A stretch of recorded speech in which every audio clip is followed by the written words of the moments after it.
Captain Sarah Chen stood at the helm of the TSS Horizon, her eyes fixed on the massive spiral arm of the Milky Way stretching before her. The ship's advanced sensors had detected something unprecedented, a signal that defied natural explanation. After centuries of searching the stars, humanity might finally have their answer about extraterrestrial intelligence. Signal analysis complete, Captain. Lieutenant James Rodriguez reported from his station, his dark eyes reflecting the holographic display.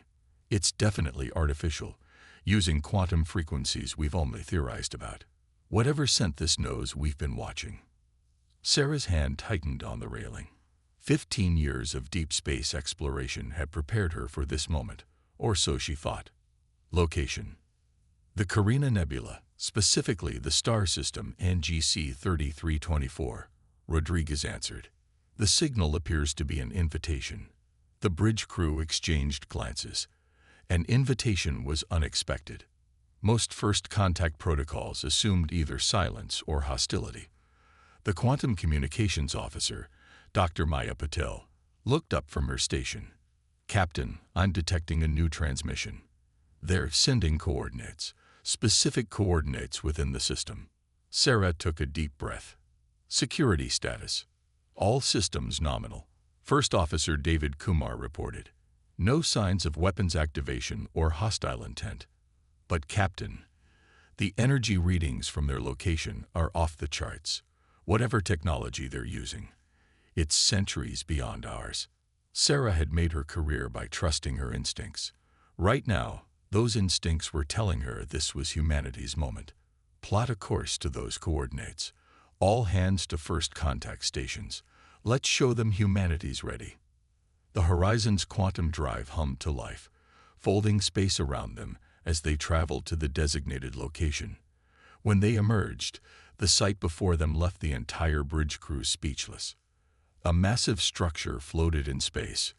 Not a ship, but what appeared to be a living installation. It pulsed with bioluminescent light, its organic architecture defying human engineering principles. Around it orbited smaller vessels of various designs, suggesting this was some sort of gathering point. Captain, Maya's voice was barely a whisper. We're being hailed. Multiple languages simultaneously, including perfect English. On screen. The view screen illuminated with a being that appeared to be made of crystalline energy. Its voice resonated with harmonic overtones that seemed to bypass their ears and speak directly to their minds. Greetings, children of Earth. We are the collective, and we have been waiting for you. Sarah stepped forward. I am Captain Sarah Chen of the Terran spaceship Horizon. We come in peace and friendship. Yes, the being's form shimmered. Your peaceful intention is clear. Yet beneath it lies something far more interesting: the Predator's edge.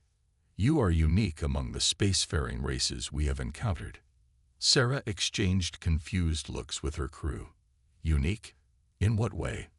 Most species that achieve spaceflight do so through pure technological advancement, driven by defense against predators.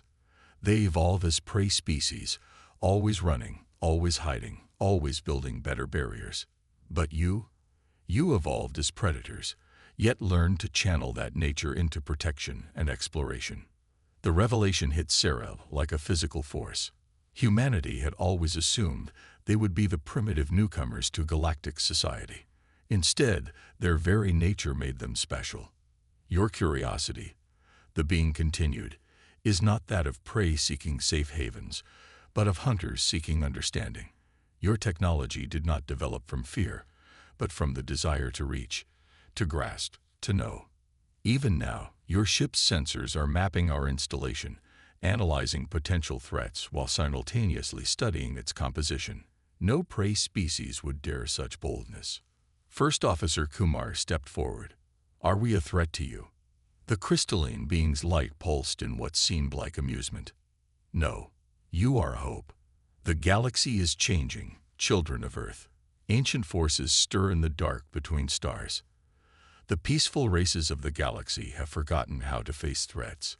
They need those who remember how to hunt, how to fight, but who choose to protect rather than dominate. Sarah felt the weight of history pressing down on her shoulders. You're saying humanity's predatory nature makes us valuable.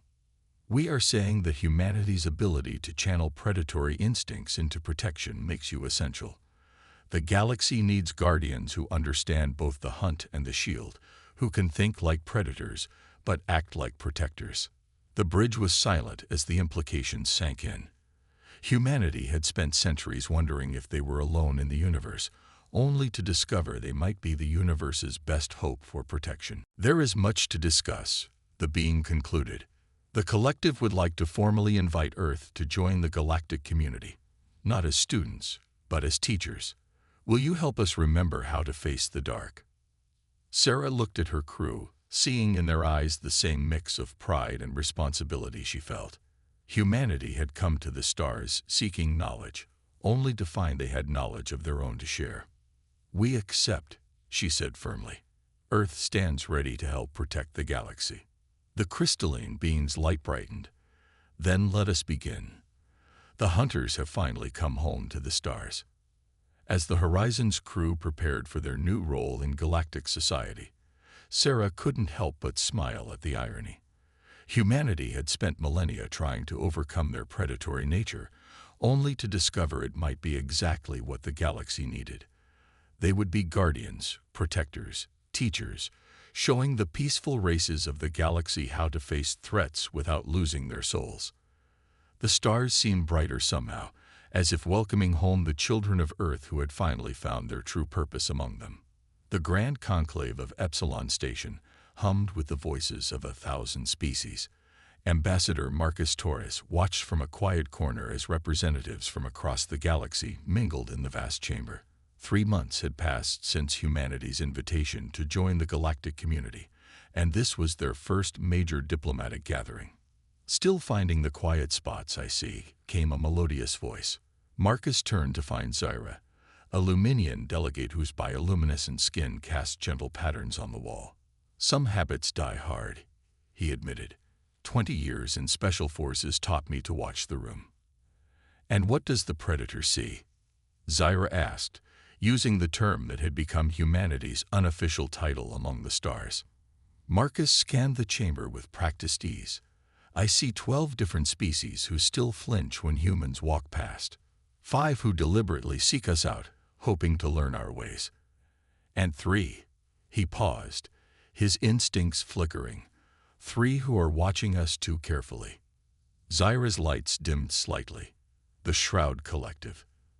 They oppose bringing predator species into the galactic community. They believe it too dangerous. Before Marcus could respond, the station's lights flickered. A subtle vibration ran through the deck plates, subtle enough that most species didn't notice, but Marcus's combat-trained senses screamed danger. Something's wrong, he muttered, tapping his neural interface. Torres to security hub. Static answered him. At the same moment, the massive holographic displays that dominated the chamber flickered and died. Panic rippled through the crowd as the artificial gravity fluctuated. Attention representatives, a harsh voice boomed through the chamber. This station is now under the control of the Pure Path movement. Your species have grown weak, hiding behind treaties and laws. Today, we will remind you of the natural order. Marcus was already moving. Zyra, gather your people in the central area, away from the walls. His neural link might be jammed, but the emergency protocols he'd insisted on implementing were about to prove their worth. Throughout the chamber, the handful of human security personnel were doing the same, guiding panicked delegates to safer positions. Their predator instincts, honed by millennia of evolution and years of training, had kicked in instantly. They've breached the environmental seals. Someone screamed. Warning lights flashed as sections of the chamber began losing atmosphere. The Pure Path movement wasn't just making a political statement. They were trying to kill everyone who supported galactic cooperation. Listen to me. Marcus's voice cut through the chaos. Everyone link hands with your nearest human. We're going to get you out of here. The human security team had already donned their emergency gear, compact force field generators humming to life around them. The station shuddered again as more systems failed. Marcus watched in horror as a group of masked figures emerged from hidden panels. Pure path terrorists armed with pulse weapons, but they had made one crucial mistake. They expected panic, not organized resistance. Now, Marcus commanded. The human security team moved as one, their predator instincts transformed into perfect defensive coordination. Force fields expanded, creating safe corridors for the delegates. Years of military training combined with inherent hunting instincts made each movement precise and purposeful. A terrorist raised their weapon toward a group of crystalline delegates, only to find Marcus already there, his enhanced reflexes allowing him to deflect the shot. "You forgot something about predators," he growled, disarming the attacker with practiced ease. "We protect our own." Throughout the chamber, the scene repeated itself. Human security personnel moved with calculated aggression, their actions controlled but decisive. They weren't fighting for dominance. They were defending their charges with all the ferocity of ancient pack hunters protecting their young. "Ambassador Torres," Zyra called out, her bioluminescence pulsing with urgency. "The station's core is destabilizing. They're trying to destroy the entire station." Marcus's mind raced. The Pure Path movement had planned this well, but they hadn't counted on facing actual predators. "Lieutenant Chen," he called to his security chief, "remember that hunting formation we discussed?" Chen nodded, already understanding. The human security team began herding the delegates in a pattern that would have been familiar to their ancient ancestors, a hunting pack formation designed to protect the vulnerable while neutralizing threats. "Zira, I need your people's light," Marcus commanded. "Maximum brightness, pattern alpha." The Luminians responded instantly, their combined bioluminescence creating a disorienting display that confused the terrorists' targeting systems. Working together, humans and aliens turned the tables on their attackers. The Pure Path movement had expected to face frightened diplomats. Instead, they found themselves hunted by professionals who had turned their predatory nature into a shield for the innocent. When station security finally regained control and reinforcements arrived, they found the chamber secure, the terrorists captured, and the delegates shaken but safe. The human security team had sustained injuries, but not a single diplomat had been lost. "Perhaps now you understand," Zyra said later, as medical teams treated the wounded. "This is why the collective sought you out. Not because you are predators, but because you are predators who choose to protect." Marcus watched as human medics worked alongside alien healers, their aggressive instincts now channeled into saving lives. "We've had a long time to learn that strength means nothing without purpose." The Pure Path movement wanted to prove that the old ways were better, that strength alone should rule. Instead, they proved why the galaxy needs protectors who understand both strength and restraint. The incident at Epsilon Station would become a turning point in galactic politics. Those who had feared humanity's predator nature now saw it differently, not as a threat, but as a shield against chaos. The galaxy was changing, and humanity's ancient instincts, tempered by wisdom and compassion, would help light the way forward. But as Marcus helped coordinate the station's repairs, he couldn't shake the feeling that this was only the beginning. Something larger was stirring in the darkness between stars, and humanity's skills as both hunters and protectors would soon be tested in ways they never imagined.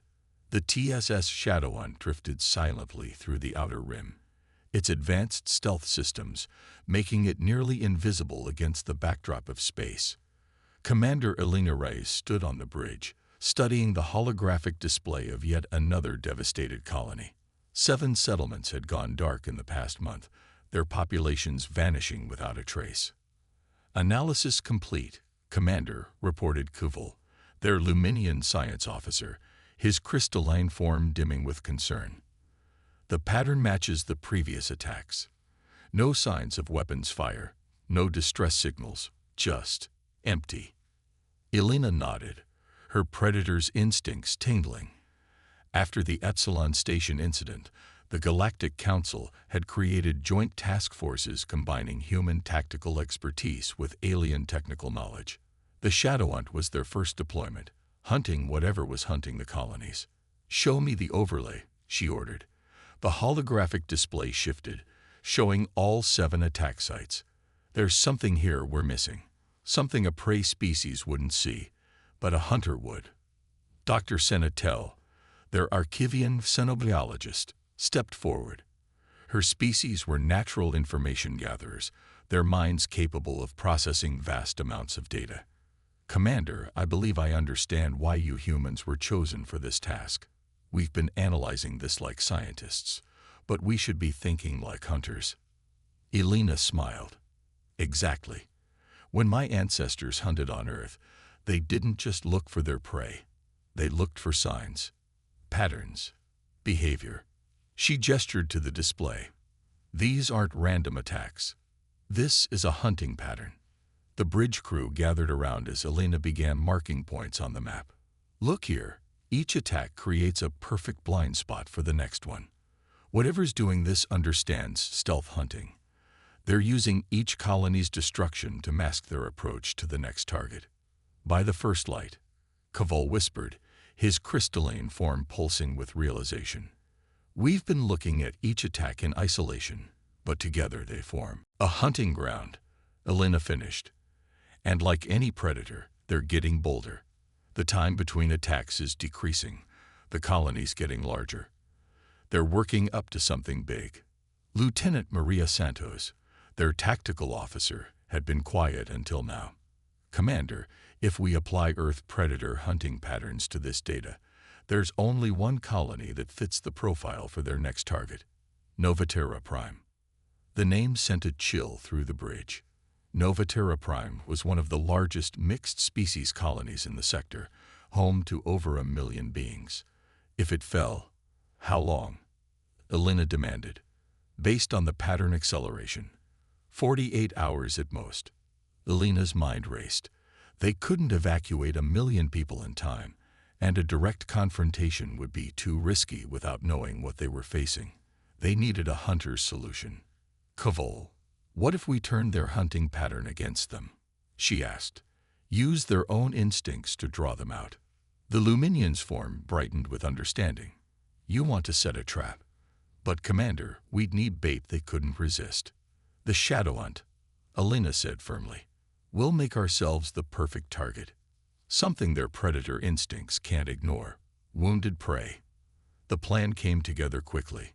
The Shadow Hunt's engineers modified their power signature to mimic a damaged colony ship, while Dr. Tell used her species' vast knowledge to create false life sign readings that would be irresistible to a hunter. They positioned themselves in the most obvious escape route from Novaterra Prime, making themselves appear vulnerable while hiding their true strength. Elena had studied Earth's apex predators extensively during her training. The best hunters could become prey when necessary, using their quarry's overconfidence against them. "Contact," Santos called out. Massive energy signature emerging from fold space.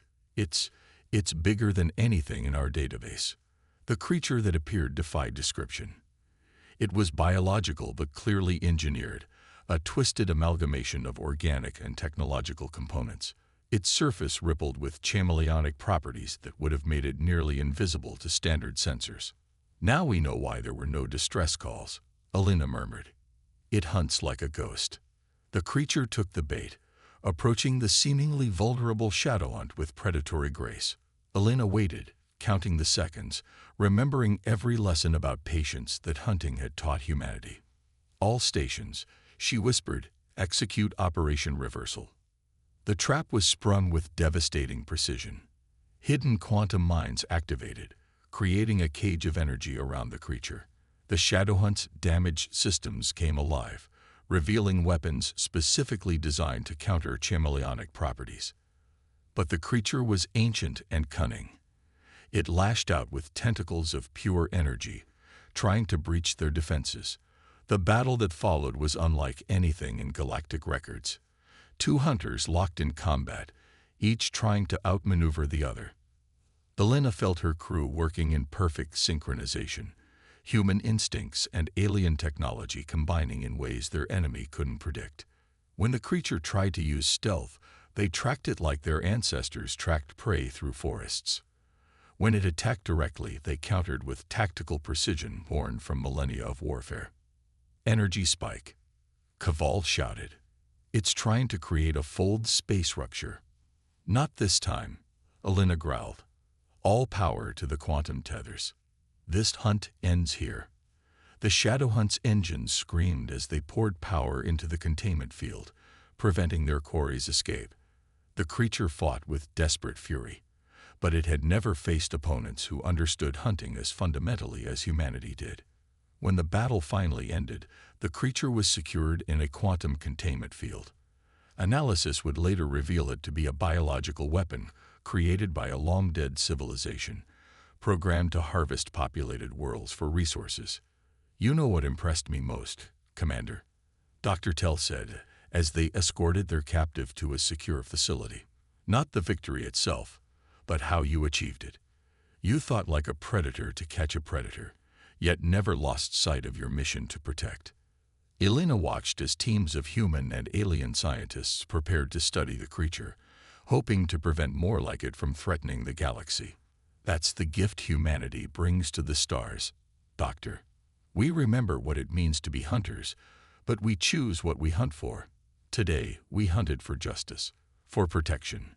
That makes all the difference. The Shadowhunt's victory marked another milestone in humanity's galactic role. They had proved that their predatory nature, when properly directed, could solve problems that had stumped the galaxy's greatest minds. But as they celebrated their success, none of them realized they had also attracted the attention of something far more ancient and dangerous, something that had been watching humanity's rise with growing interest. Admiral Rachel Chen stood before the emergency session of the Galactic Council, her expression grave as she presented the findings from the Shadowhunt's recent victory. The captured bioweapon had revealed something far more terrifying than anyone had anticipated. The entity wasn't acting alone, she announced, her voice carrying across the vast chamber. It was a scout, sent to test our defenses and gather information. Analysis of its neural patterns reveals it was engineered by the Nexomorph Collective, a species we thought was merely a legend. The chamber erupted in frightened whispers. The Nexomorphs were ancient buggymen, said to have nearly conquered the galaxy eons ago before mysteriously vanishing into hibernation. Even the oldest spacefaring races had only fragmentary records of their existence. Impossible, declared High Counselor Vex of the Archivians. The Nexomorphs were sealed away in the dark sectors. The quantum barriers have held for millions of years. The barriers are failing, Rachel countered, projecting new data onto the chamber's holographic displays. The Pure Path Movement's attack on Epsilon Station wasn't just terrorism. It was a deliberate attempt to weaken key points in the quantum network maintaining those barriers. They were working for the Nexomorphs all along. Zyra, now serving as the Luminian representative, stepped forward. If what you say is true, Admiral, then we face an enemy that nearly destroyed our ancestors at the height of their power. How can we hope to stand against them now? Rachel's eyes gleamed with determined confidence. Because this time, the galaxy has something it didn't have before. Humanity. We've spent our entire existence learning to face threats that should have destroyed us. It's time to put those lessons to use. The next few weeks saw the largest mobilization in galactic history. Human tactical experts worked alongside alien technologists, combining Earth's martial knowledge with the advanced technology of 1,000 worlds.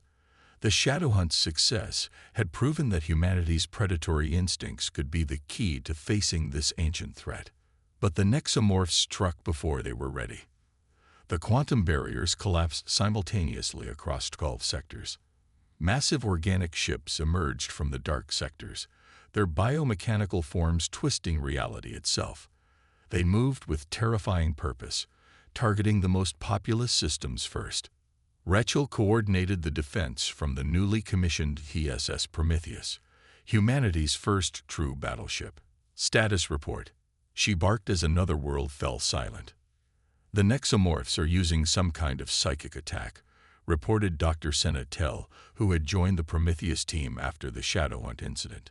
They're not just destroying colonies, They're harvesting minds, adding each species' knowledge to their collective consciousness. But they can't crack human minds as easily. Lieutenant Commander James Martinez added from Tactical. Our predator instincts make us naturally resistant to their influence. We fight back instinctively. Rachel leaned forward, studying the battle patterns. The nexomorphs were incredibly advanced, but they fought like hive creatures, coordinated but predictable. Humanity's individual initiative and adaptability might be their greatest weapon. All ships, new tactical protocol, she commanded. Activate the Edison Protocol.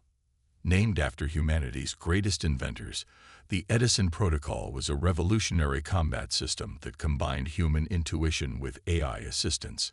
It allowed ships to act independently while maintaining swarm coordination, creating unpredictable attack patterns that even the nexomorphs' collective intelligence couldn't easily counter.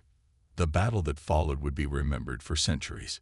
Human-led ships dove through the nexomorph formations, their tactics changing constantly. When the nexomorphs adapted to one strategy, humanity had already switched to another. It was chaos theory applied to warfare, powered by the same unpredictability that had made humanity's ancestors such successful hunters. But the nexomorphs were ancient and powerful. For every ship they lost, they assimilated another world's knowledge, growing stronger. The galactic forces were being pushed back, sector by sector. "Admiral," Dr. Tell called out, her voice tight with excitement. "I found something in the captured bioweapons data. The nexomorphs, they're not just a collective. They're a gestalt entity. All of them are connected to a central consciousness." Rachel's predator instincts tingled, an apex predator with a single brain. "That's not just a weakness, it's an opportunity. Martinez, show me their attack patterns again." The tactical display revealed what humanity's hunting instincts had suspected. The nexomorphs weren't just coordinated, they were too coordinated. Every attack focused on their primary objective of harvesting knowledge. They had no conception of sacrifice plays or tactical losses. They think like a single entity because they are a single entity, Rachel realized. And like any predator that's never faced real competition, they've become predictable. "Lieutenant Commander, prepare to execute Stalking Horse Protocol." The plan was audacious, borderline insane by the standards of the galaxy's peaceful races, but it was exactly the kind of strategy that humanity's predatory ancestors had used to hunt creatures far larger than themselves. The Prometheus appeared to retreat, falling back sector by sector, leaving seemingly vulnerable worlds behind. The nexomorphs, confident in their superiority, followed the pattern they had used for millions of years, moving to harvest each world in turn. But humanity had learned long ago that the best way to hunt a powerful predator was to let it think it was the hunter. When the nexomorphs committed their forces to attacking what they thought was a weakened sector, the trap was sprung. Human ships emerged from hiding, using modified versions of the quantum barriers that had once contained the nexomorphs. The alien collective found itself cut off from its central consciousness, its unified mind fragmenting into chaos. "Now," Rachel commanded, "all ships converge on the nexus point." The galactic fleet struck as one, their weapons targeting the quantum frequencies that kept the nexomorph collective unified. The ancient entities had never faced an enemy that could think like true predators while acting as protectors. Their perfect coordination became their perfect vulnerability. But as the battle reached its climax, the nexomorphs revealed one final, terrible secret. Their central consciousness wasn't just controlling them. It was reaching across time itself, pulling alternate versions of itself from other realities. The galaxy would need more than just humanity's predator instincts to survive what was coming. It would need everything that made humans unique: their creativity, their adaptability, and most importantly, their ability to unite different species toward a common goal. As reality itself began to warp around them, Rachel sent out a final message to the fleet. "All ships, prepare for Timeline Protocol Alpha. The real hunt is about to begin." Reality shimmered like heat waves across the battlefield, as the Nexomorph Collective pulled alternate versions of itself through dimensional rifts. Admiral Rachel Chen watched from the Prometheus's bridge as space itself seemed to fracture around them. Multiple temporal incursions detected, Dr. Tell reported, her usual calm shaken. They're not just bringing reinforcements, they're attempting to merge timelines where they succeeded in conquering the galaxy. Rachel's mind raced with the implications. The Nexomorphs weren't just fighting a spatial war anymore. They were trying to rewrite history itself. But humanity had one advantage. They understood something the Nexomorphs couldn't. All ships, execute Timeline Protocol Alpha, she commanded. Activate the Einstein matrices. Named after one of humanity's greatest minds, the Einstein matrices were a revolutionary fusion of human theoretical physics and alien technology. They had been developed in secret, based on humanity's unique ability to conceptualize abstract temporal mechanics. The matrices are online, Lieutenant Commander Martinez reported. Quantum synchronization at 87% and climbing. The Einstein matrices began their work, creating bubbles of stabilized spacetime around each allied ship. The Nexomorphs might be able to pull alternate versions of themselves through time, but humanity had figured out how to anchor reality itself. This is Admiral Chen to all galactic forces, Rachel broadcast.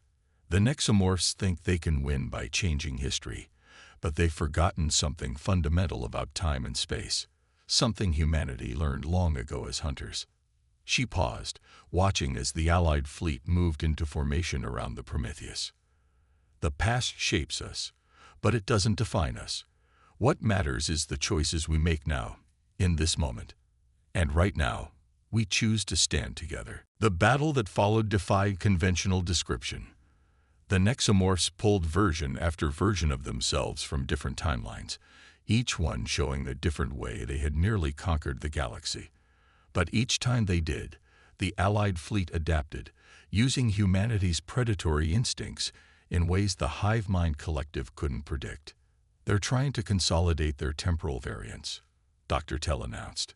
If they succeed, they'll have the combined knowledge of every timeline where they won.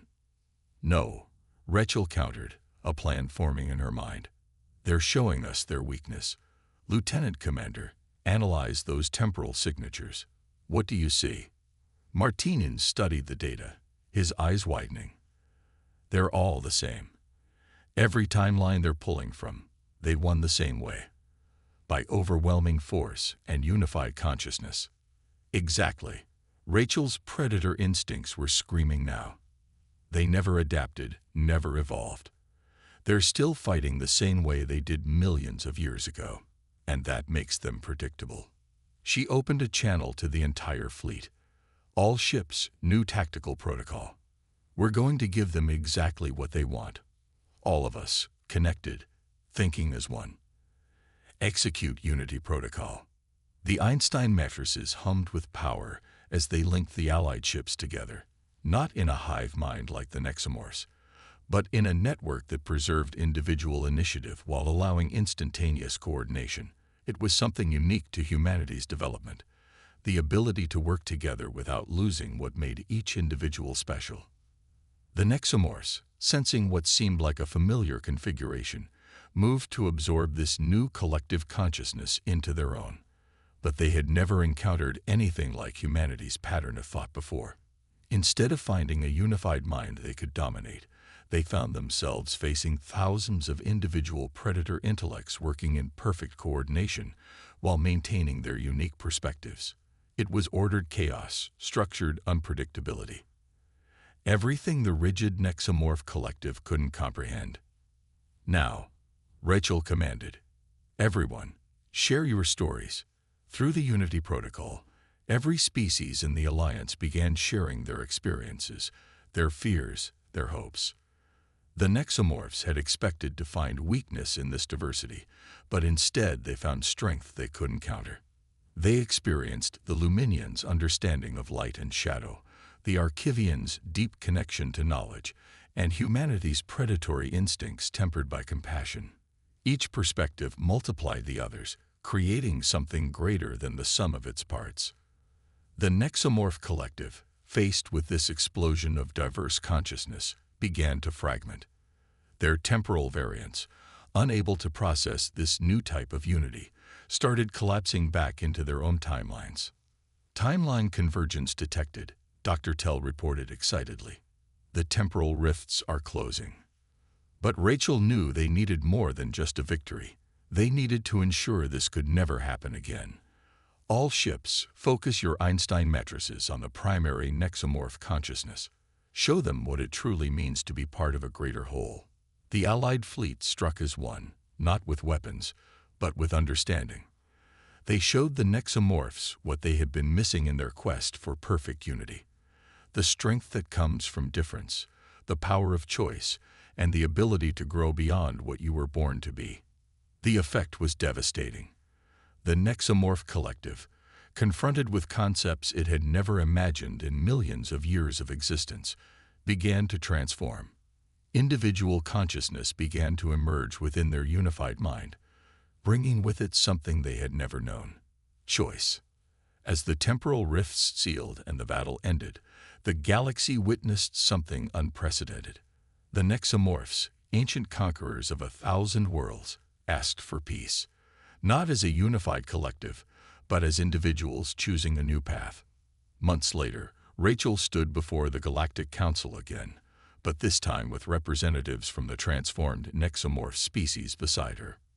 "We came to the stars thinking we would be students," she said, only to find we had something to teach. But in teaching, we learned an even greater truth. The strongest predator isn't the one with the sharpest claws or the most powerful weapons. It's the one who knows when not to use them. She gazed out at the assembled representatives of 100 species. Humanity's gift to the galaxy wasn't our predator nature, but our ability to choose what to do with it. We chose to be protectors, teachers, and friends. And in doing so, we helped everyone, even our greatest enemies, find that same choice within themselves.